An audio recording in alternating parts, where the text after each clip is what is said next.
Engineers gateway के YouTube platform पर मैं ललित राठी एक बार फिर से आपका स्वागत करता हूं fundamental of electronics engineering subject की इस वीडियो में। जैसा कि आप जानते हैं, आप फंडामेंटल ऑफ इलेक्ट्रॉनिक्स इंजीनियरिंग जो सब्जेक्ट पढ़ रहे हैं उसका कोड आप लोगों के लिए BEC। इस बार आप सेकंड सेमेस्टर में हैं तो 201 होगा।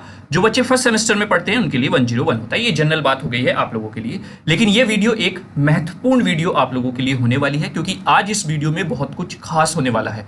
तो अगर आप इलेक्ट्रॉनिक सब्जेक्ट से डरते हैं या अभी तक आपकी तैयारी नहीं है, आपको कॉन्फिडेंस नहीं आ रहा है, तो आपके लिए ये वीडियो बना है, क्योंकि हम बात करेंगे इस वीडियो में यूनिट वाइज इंपॉर्टेंट टॉपिक्स की। जी हाँ, जैसा कि आप जानते हैं, एग्जाम के पॉइंट ऑफ व्यू से ये वीडियो आप लोगों के लिए एक रामबाण साबित होने वाली है, क्योंकि हम यहाँ पर हर एक यूनिट से जो इंपॉर्टेंट टॉपिक्स निकलते हैं, जहां से क्वेश्चन डेफिनेटली पूछा जाता है, उनकी आज हम यहां पर बात करने वाले हैं। तो वीडियो को शुरू करने से पहले आप वीडियो को शेयर कर दीजिए और एक मोटिवेशनल कोट के साथ हम इस वीडियो की शुरुआत करते हैं। देखिए, इस कोट में साफ साफ लिखा हुआ है कि हार और जीत हमारी सोच पर निर्भर करती है। मान लिया तो हार है और अगर ठान लिया तो जीत है। जैसा कि आप जानते हैं, इस बार AKTU आपके एग्जाम जो कंडक्ट करा रही है उसके बीच में बहुत कम समय आप लोगों को मिला है।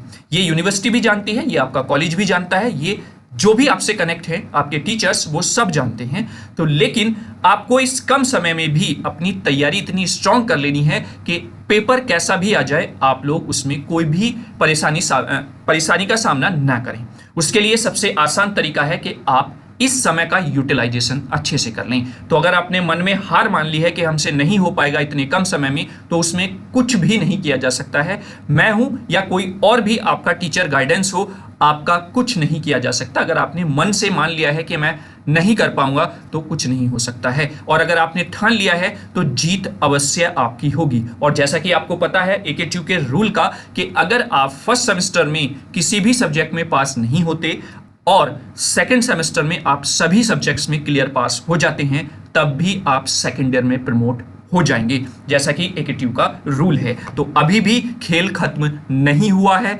आधी पारी अभी आपकी बाकी है मेरे बच्चों। तो इसी के साथ शुरू करते हैं अपना यूनिट नंबर फर्स्ट के important topics. Unit number first में सबसे इंपॉर्टेंट टॉपिक है आपका VI कैरेक्टरिस्टिक और ब्रेकडाउन मैकेनिज्म। आपको पता ही है कि जैसा कि हमारी वन शूट वीडियो चल रही हैं PYQs से रिलेटेड, तो उसमें हमने जो क्वेश्चन आपको कराए हुए हैं वहां पर भी आपने एनालाइज किया होगा कि VI कैरेक्टरिस्टिक या ब्रेकडाउन मैकेनिज्म कितना इंपॉर्टेंट हो जाता है अगर आप PYQ क्वेश्चंस को उठाकर देखेंगे तो। यानी कि लास्ट ईयर के क्वेश्चंस पेपर अगर आप एनालाइज करें तो वहां पर आपको क्लियरिफिकेशन हो जाएगा कि ये टॉपिक कितना इंपॉर्टेंट है। और पहली बार में या फर्स्ट टाइम मैंने इसको क्यों रखा है, फर्स्ट नंबर पे मैंने इसलिए इसको रखा है क्योंकि ये बहुत इंपॉर्टेंट है 2 मार्क्स के पॉइंट ऑफ व्यू से भी और लॉन्ग क्वेश्चन के पॉइंट ऑफ व्यू से भी। वहीं पर बात कर लेते हैं सेकंड टॉपिक की, जो है आपका रेक्टिफायर। और रेक्टिफायर में भी बेसिकली आपका फुल वेव रेक्टिफायर। अब आप सोच रहे होंगे कि सर 2 टाइप के फुल वेव रेक्टिफायर पढ़ते हैं हम। एक तो आपका सेंटर टैप्ड होता है ना, एक सेंटर टैप्ड होता है और एक आपका ब्रिज रेक्टिफायर होता है। ठीक है, तो कौन सा पढ़ी? तो देखो बेटा, दोनों ही क्वेश्चंस पेपर में लास्ट के ईयर के पूछे जा चुके हैं, लेकिन मोस्ट प्रोबेबिलिटी आपका 70% पूछा जाता है ब्रिज रेक्टिफायर और 30% चांसेस होते हैं आपके सेंटर टैप रेक्टिफायर के। दोनों ही फुल वेव रेक्टिफायर हैं। अगर आपसे हाफ वेव रेक्टिफायर पूछता है तो फुल वेव के कंपैरिजन में आपसे पूछा जाएगा। तो यानी कि रेक्टिफायर में full wave rectifier most important है पहली यूनिट से आपका टॉपिक। देखिए, पहली यूनिट बहुत लेंथी है आप लोगों की, तो उसको आपको सेलेक्टिव टॉपिक्स की फॉर्म में करके चलना है। ठीक है, क्लियर हुआ? चलिए आगे बात कर लेते हैं यूनिट नंबर फर्स्ट की। यूनिट नंबर फर्स्ट में नेक्स्ट टॉपिक जो है वो है मल्टीप्लायर। अब मल्टीप्लायर में 3 टाइप के मल्टीप्लायर होते हैं, मतलब डबलर, ट्रिपलर और क्वाडलर। यानी कि 3 टाइप के आपको मल्टीप्लायर आपके सिलेबस में देखने को मिल जाएंगे। लेकिन कौन सा इंपॉर्टेंट है ये कहना थोड़ा मुश्किल हो जाता है, क्योंकि थ्योरेटिकल पार्ट में आपका कोई सा भी किसी क्वेश्चन के साथ अटैच करके वो पूछ लेता है, सेपरेटली 7 नंबर में आपसे नहीं पूछता है।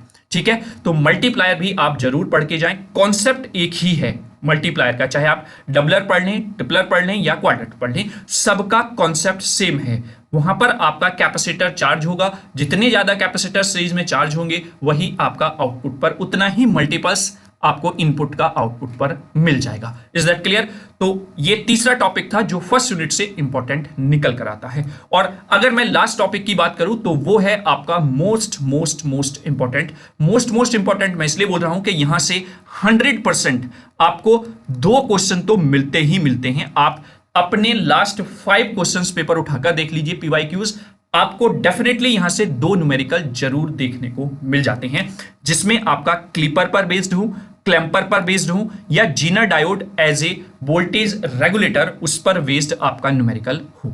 तो ये न्यूमेरिकल आपको जरूर करके जाने हैं और इन सब का सॉल्यूशन हमारे YouTube चैनल पर ऑलरेडी बच्चों अवेलेबल है। अगर आप लोगों ने अभी तक वीडियोस नहीं देखी हैं तो अभी आप जाइए प्लेलिस्ट पर, प्लेलिस्ट बनी हुई है इलेक्ट्रॉनिक्स 2025 के लिए, वहां पर सारी वीडियोस उस प्लेलिस्ट में हैं। लगभग 13 या 14 वीडियो वहां पर आपको देखने को मिल जाएंगी। और मैं गारंटी के साथ कहता हूं इलेक्ट्रॉनिक सब्जेक्ट इतना ईजी है, इस वीडियो को देखने के बाद आप खुद अपने आप को एनालाइज कर पाएंगे कि आप अगर ये सेलेक्टिव टॉपिक्स भी करके जाते हैं तो आपका कॉन्फिडेंस अपने आप बिल्डअप हो जाएगा। Is that clear?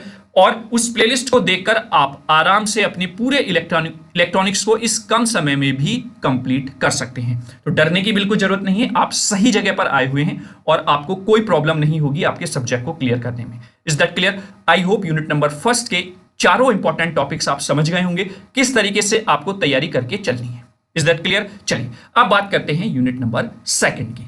Unit number 2 के इंपॉर्टेंट टॉपिक्स में अगर पहले टॉपिक की बात करें तो मोस्ट इंपॉर्टेंट है relationship between alpha and beta. ये 2 कोफिशिएंट्स हैं आपके ट्रांजिस्टर्स के, उनके बीच में रिलेशन बहुत बार पूछा जाता है। 2 मार्क्स के पॉइंट ऑफ व्यू से समझ लीजिए या फिर किसी लॉन्ग क्वेश्चन के साथ अटैच करके ये क्वेश्चन बार बार यूनिवर्सिटी एग्जाम में पूछा जा चुका है। तो ये बहुत ज्यादा इंपॉर्टेंट आप लोगों के लिए बन जाता है। दूसरे इंपॉर्टेंट टॉपिक की अगर मैं बात करूं यहां पर, तो ट्रांजिस्टर जिसमें आपको इस बार कॉमन एमिटर के चांसेस लग रहे हैं कि इंपॉर्टेंट होगा, लेकिन एनपीएन या पीएनपी ये दोनों आपको तैयार करने हैं। देखिए बच्चे कंफ्यूज रहते हैं कि ट्रांजिस्टर इतने सारे हैं, कॉमन एमिटर है, कॉमन बेस है, कॉमन कलेक्टर है, फिर उसमें भी एनपीएन है, पीएनपी है। तो बेटा घबराने की जरूरत नहीं है। अगर आप कॉन्सेप्ट को पढ़कर याद करेंगे तो मैं डेफिनेटली आपको कहता हूं कोई सा भी ट्रांजिस्टर आपसे पूछ ले आप गलती नहीं कर आएंगे, क्योंकि इसमें मेन चीज है आपकी इसकी वीआई कैरेक्टरिस्टिक। ठीक है, यानी कि वीआई कैरेक्टरिस्टिक जो है वो मोस्ट इंपॉर्टेंट है। अगर आप उसको समझ गए तो आपको किसी भी ट्रांजिस्टर में कोई प्रॉब्लम नहीं होगी, क्योंकि इससे पहली यूनिट में आप पीएन जंक्शन डायोड को अच्छे से पढ़कर आ चुके हैं। और अगर आप एनपीएन की बात करें तो यहां पर 2 जंक्शन आपके बनते हैं, एनपी और एक दूसरा है पीएन। वहीं पर पीएनपी में बात करते हैं तो यहां पर भी आपके 2 जंक्शन बनते हैं, पीएन जंक्शन और एनपी जंक्शन। तो वर्किंग वही है, लेकिन केवल और केवल उसकी कैरेक्टरिस्टिक जो है उसको समझना जरूरी है। वो अगर आप लोगों के समझ में आ गया तो चाहे कॉमन एमिटर पूछ ले, कलेक्टर पूछ ले या बेस पूछ ले, वो आप आसानी से एक्सप्लेन कराएंगे। डायग्राम यानी कि जो कंस्ट्रक्शन डायग्राम है, सर्किट डायग्राम यानी कि ब्लॉक डायग्राम मान लीजिए आप, और दूसरा आपका कैरेक्टरिस्टिक, ये आपको अच्छे से आनी चाहिए। देखिए इस शॉर्ट टाइम पीरियड में आप जब भी कोई वीडियो देखते हैं, चाहे वो वन शूट वीडियो हो चाहे न्यूमेरिकल की वीडियो हो, आप पेन कॉपी साथ लेकर बैठें और वहां पर उसके डायग्राम अगर आपके किसी सब टॉपिक में है तो डायग्राम आप सेपरेटली तैयार कर लें, यानी कि शॉर्ट नोट की फॉर्म में। वो बहुत काम आएंगे आपके जब आप एग्जाम के टाइम में अपने सब्जेक्ट को रिवाइज करेंगे। ठीक है, क्लियर हुआ? तीसरे टॉपिक की बात कर लेते हैं, इंपॉर्टेंट कंपैरिजन। यहां से एक कंपैरिजन लगभग पूछा जाता है, वो चाहे आपका ट्रांजिस्टर यानी कि बीजेटी का जेएफईटी से पूछ ले, जेएफईटी का मॉसफेट से पूछ ले, या पर्टिकुलर मॉसफेट का मॉसफेट में ही पूछ ले, जैसे कि एनहेंसमेंट टाइप या डिप्लेशन टाइप मॉसफेट, है ना। तो कंपैरिजन आप अच्छे से कर जाएंगे। और एट द एंड बात करें तो एनहेंसमेंट और डिप्लेशन टाइप मॉसफेट, इसमें से डेफिनेटली आपको एक क्वेश्चन देखने को मिल ही जाता है।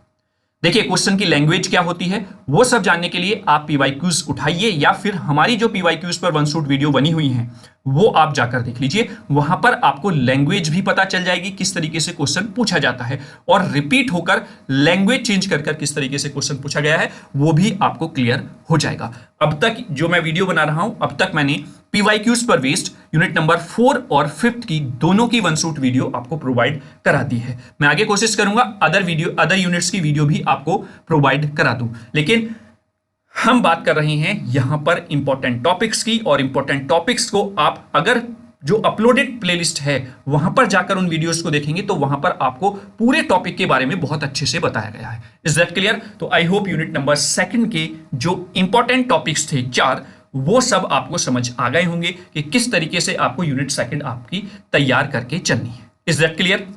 चलिए अब बात कर लेते हैं नेक्स्ट यूनिट नंबर 3 की। यूनिट नंबर 3 की बात करें तो सबसे पहला इंपॉर्टेंट टॉपिक है ओपेम्प का ब्लॉक डायग्राम और उसकी कैरेक्टरिस्टिक। ये तो इतना इंपॉर्टेंट है कि अगर आप पिछले 4 से 5 पेपर जो आप लोगों के न्यू सिलेबस के हुए हैं उनको उठाकर अगर आप देखेंगे तो आपको खुद अंदाजा लग जाएगा कि ये क्वेश्चन कितना इंपॉर्टेंट है। या तो ओपेम्प का ब्लॉक डायग्राम आपसे पूछा गया है या उसकी कैरेक्टरिस्टिक 2 नंबर के पॉइंट ऑफ व्यू से भी इंपॉर्टेंट है और 7 मार्क्स के क्वेश्चन के पॉइंट ऑफ व्यू से भी इंपॉर्टेंट है, क्योंकि वो कनेक्ट करके किसी क्वेश्चन के साथ पूछ ली जाती हैं।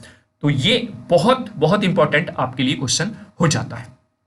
चलिए नेक्स्ट क्वेश्चन की बात कर लेते हैं, नेक्स्ट टॉपिक की बात कर लेते हैं। इसमें बेसिक टर्म्स डेफिनेशन, यानी कि जो ओपेम्प में बेसिक टर्मोलॉजी यूज होती है, जैसे कि आपका CMMR क्या होता है ना, या फिर आपका वर्चुअल ग्राउंड क्या होता है, तो इनकी डेफिनेशन 2 मार्क्स के पॉइंट ऑफ व्यू से, ये जो 2 मार्क्स का आपका सेक्शन होता है इसमें 2 नंबर आपको मिनिमम या 4 नंबर यानी कि 2 क्वेश्चन आपको डेफिनेटली यूनिट नंबर 3 के देखने को मिल जाते हैं। तो वहां पर बेसिक टर्म्स जो हैं वो आपको तैयार करके जानी है।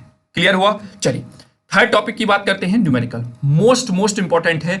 मिनिमम एक न्यूमेरिकल आपको 100% 7 नंबर का ओपेम्प से मिलेगा ही मिलेगा डेफिनेटली। और न्यूमेरिकल का हमारे YouTube चैनल पर इतना बेहतरीन कलेक्शन मैंने आप लोगों के लिए प्रोवाइड कराया हुआ है कि डेफिनेटली अगर आप उन दोनों वीडियोस को देख लेते हैं तो मैं गारंटी के साथ कहता हूं आप इलेक्ट्रॉनिक्स का कोई भी न्यूमेरिकल क्वेश्चन पेपर में आ जाए नहीं छोड़ कर आ सकते हैं, क्योंकि उन दोनों वीडियोस में मैंने इतनी ज्यादा क्वेश्चंस की प्रैक्टिस आप लोगों को कराई है, आप खुद अंदाजा लगा पाएंगे कि हमने कितना बेहतर मटेरियल वहां पर प्रोवाइड कराया है और आपको खुद कॉन्फिडेंस आएगा उन दोनों वीडियोस को देखकर। और डेफिनेटली अगर आप वो 2 वीडियो देख लेते हैं तो मैं गारंटी के साथ कहता हूं मिनिमम तो 21 मार्क्स और मैक्सिमम आपके 35 तक आप उस वीडियो से अचीव कर सकते हैं, क्योंकि न्यूमेरिकल पोर्शन उन दोनों वीडियोस को देखकर आपका खत्म हो जाएगा। Is that clear? यानी कि इतना अच्छा हो जाएगा आप लोगों का कि न्यूमेरिकल पोर्शन को आप भूल जाएंगे कि हाँ ये भी हमें हार्ड लगता था। Is that clear? लेकिन उसके लिए बेटे समय निकालना पड़ेगा। आप देखिए, आप क्या करते हैं, वीडियो को क्लिक करते हैं, स्टार्ट करते हैं और आपके अंदर पेशेंस नहीं होता है कि आप उस वीडियो को जितनी है उस पर पूरा टाइम स्पेंड करें। दिक्कत यहीं पर आती है, आप लोग सोचते हैं कि आपको वीडियो ऑन होते ही सब कुछ एक ही मिनट में आप तक पहुंच जाए, डिलीवर हो जाए, ऐसी वीडियो आपके लिए बन जाए। पेशेंस तो बेटा दिखाना पड़ेगा। अगर आप पूरे न्यूमेरिकल पोर्शन को, पूरी इलेक्ट्रॉनिक्स के न्यूमेरिकल पोर्शन को कवर करना चाहते हैं तो लगभग 4 से 5 घंटा तो आपको देना पड़ेगा। वो पेशेंस आपके अंदर होना चाहिए। अगर वो पेशेंस आपके अंदर है तो डेफिनेटली न्यूमेरिकल में कोई समस्या आपको नहीं आने वाली है, क्योंकि जब आप वीडियो देखते हैं तो पेन कॉपी साथ लेकर बैठे, खुद से क्वेश्चन को करें। जैसे जैसे वीडियो में क्वेश्चन बताया जाता है आप खुद से भी उस क्वेश्चन को लगाएं, तभी वीडियो का बेनिफिट होता है। अगर आप केवल इस पॉइंट ऑफ व्यू से वीडियो देखेंगे कि हमें वीडियो केवल कंप्लीट करनी है तो वहां पर समस्या आपको आएगी ही आएगी। Is that clear? और लास्ट इंपॉर्टेंट टॉपिक की इस यूनिट की बात करें तो वो है आपका ब्लैंक, क्योंकि आप यहां से अगर बात करें हम तो यहां से आप तैयार कर सकते हैं किसी भी टाइप का ऑपरेशनल एम्पलीफायर में जो गेन आप आउटपुट या आउटपुट वोल्टेज जो फाइंड आउट करते हैं। जैसे सपोज आपके ओपेम्प में इंटीग्रेटर है ना, आपके ओपेम्प में डिफरेंशिएटर है, एडर है, सबस्ट्रक्चर है, तो ये डिफरेंट टाइप्स के हैं, बहुत इजी हैं। आपको केवल और केवल सीक्वेंस से वीडियो को देखते हुए आना है।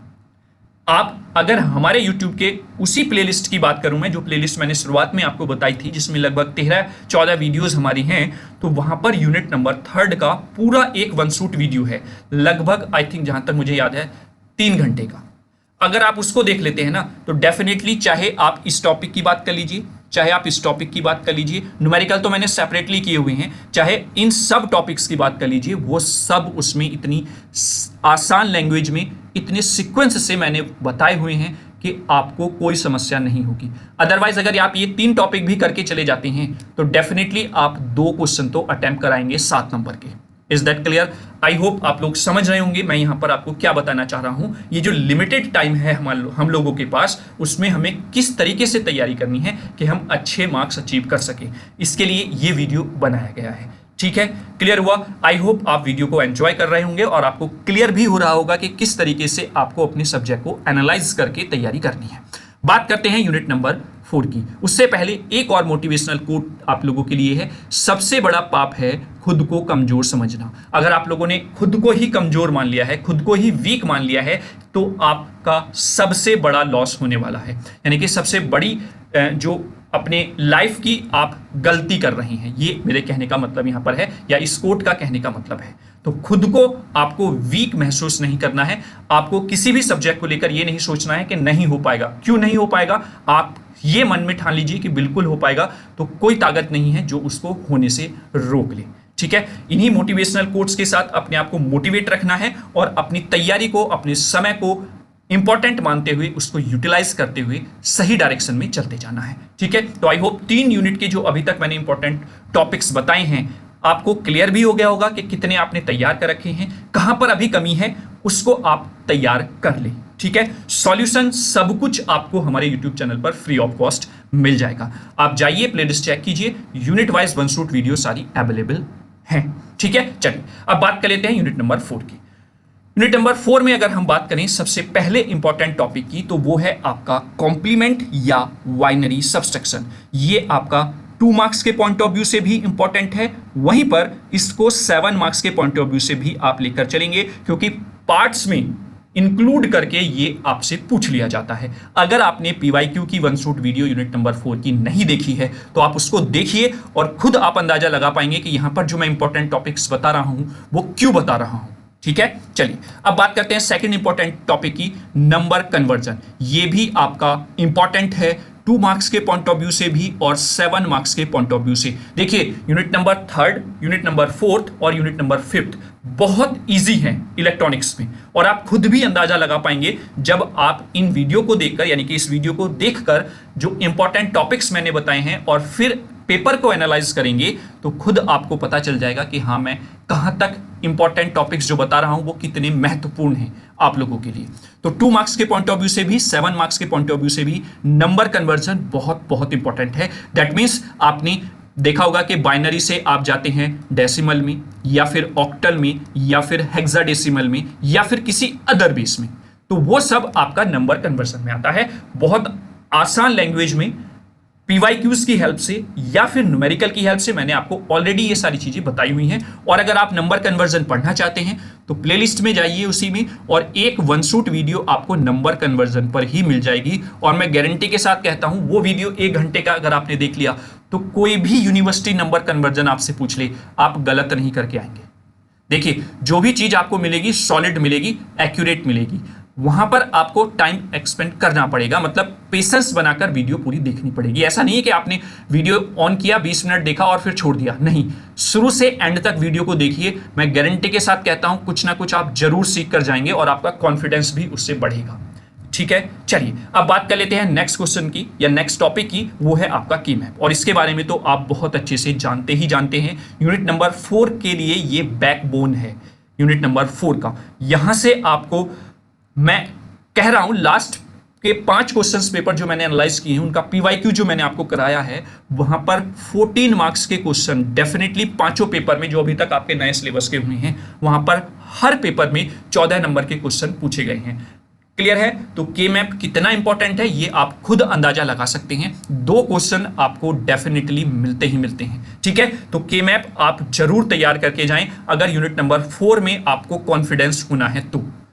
क्लियर? चलिए, और at the end universal gate के मैप के साथ साथ भी इंपॉर्टेंट हो जाते हैं, क्योंकि जब आपसे कोई भी एक्सप्रेशन मिनिमाइज किया जाता करने के लिए कहता है क्वेश्चन में, और फिर कहता है कि इसको इंप्लीमेंट कीजिए with the help of NAND gate या फिर नॉर गेट, तो आपको वहां पर महत्वपूर्णता पता चलती है, यूनिवर्सल गेट की इंपॉर्टेंस पता चलती है यूनिवर्सल गेट की। तो यूनिवर्सल गेट के मैप के पॉइंट ऑफ व्यू से भी इंपॉर्टेंट है, तो आप यूनिवर्सल गेट भी अच्छे से पढ़कर जाएं। और अगर आप PYQ की 1 शूट वीडियो देखेंगे तो वहां पर आपको यह भी पता चलेगा कि थ्योरी के पॉइंट ऑफ व्यू से भी ये आपका इंपॉर्टेंट टॉपिक हो जाता है, क्योंकि यूनिवर्सल गेट के बारे में थ्योरेटिकल फॉर्म में भी चीजें डायरेक्टली पूछी गई हैं। Is that clear? तो आई होप आप लोग यूनिट नंबर 4 के इंपॉर्टेंट टॉपिक्स क्या क्या हैं वो भी समझ गए होंगे, किस तरीके से आप यूनिट नंबर 4 को स्ट्रॉन्ग कर सकते हैं लिमिटेड टॉपिक्स के साथ।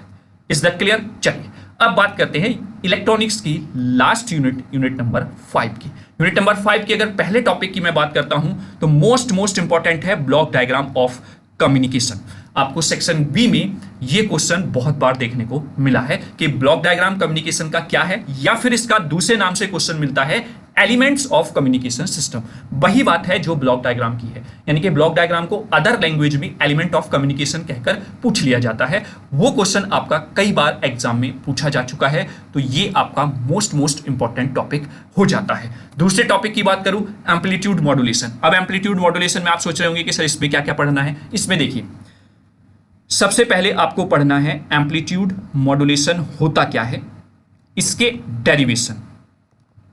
डेरिवेशन में क्या है, जो एम्पलीट्यूड मॉड्यूलेटेड वेव आती है ST, उसको कैसे आप ड्राइव करते हैं, ये आपको यहां पर ड्राइव करना है। देन उसके बाद आप डेरिवेशन करेंगे पावर कैलकुलेशन का, यानी कि पावर कैलकुलेशन आपको करके दिखानी होती है। ठीक है, तो ये दो डेरिवेशन है, इसके साथ आपका एम्पलीट्यूड मॉड्यूलेशन का जो डेरिवेटिव पार्ट है वो आपका खत्म हो जाता है। देन उसके बाद आपका एम्पलीट्यूड मॉड्यूलेटर है और एक है एम्पलीट्यूड डीमॉड्यूलेटर। ठीक है, एम्पलीट्यूड डीमॉड्यूलेटर ये आपके directly with the help of block diagram पूछ लिए जाते हैं। तो इस तरीके से एम्पलीट्यूड मॉड्यूलेशन से आपको दो क्वेश्चन मिल ही जाते हैं सेक्शन बी सेक्शन सी में मिलाकर। Is that clear? तो एम्पलीट्यूड मॉड्यूलेशन भी एक तरीके से मैं कहूं यूनिट नंबर 5 का बैकबोन है, जहां पर इसकी वेटेज बहुत ज्यादा है आपके एग्जाम की।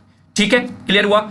साथ के साथ आपको एम्पलीट्यूड मॉड्यूलेशन के न्यूमेरिकल भी करके चलने हैं। ऐसा नहीं कि आपको न्यूमेरिकल को साइड कर देना है। उससे पहले अगर सेकंड पार्ट में बात करूं मैं, तो सेकंड पार्ट में, क्योंकि दो पार्ट में ये चैप्टर डिवाइड है, लेकिन 80% वेटेज आपका एम्पलीट्यूड मॉड्यूलेशन वाले पार्ट का रहता है, 20% आपका वेटेज होता है दूसरे वाले पार्ट का जो सेकंड पार्ट में दिया गया है। और उसमें भी इंपॉर्टेंट अगर मैं बोलूं आपको तो सैटेलाइट और रडार कम्युनिकेशन है। यानी कि सैटेलाइट कम्युनिकेशन, रडार कम्युनिकेशन क्या है, उसका ब्लॉक डायग्राम, उसके एडवांटेजेस, उसकी डिसएडवांटेजेस, उनकी एप्लीकेशंस, इसी पॉइंट ऑफ व्यू से आपसे क्वेश्चन पूछा जाता है। लास्ट पेपर में जो कि आपका फर्स्ट सेमेस्टर में पेपर हुआ था, उसमें आपका क्वेश्चन वायरलेस के जो इवोल्यूशन है first generation to fifth generation, यानी कि 1G से 5G तक, उस पर भी क्वेश्चन बना है, जो कि इसका कनेक्टेड पार्ट है वायरलेस कम्युनिकेशन। ठीक है, तो अगर हम बात करें तो उसमें इंपॉर्टेंट जो है वो सैटेलाइट एंड रडार कम्युनिकेशन हो जाता है। वायरलेस कम्युनिकेशन आपका लाइफ में डेली यूज करने वाला पार्ट है, तो उसको आप ना याद करते हुए भी आसानी से लिखकर आ सकते हैं।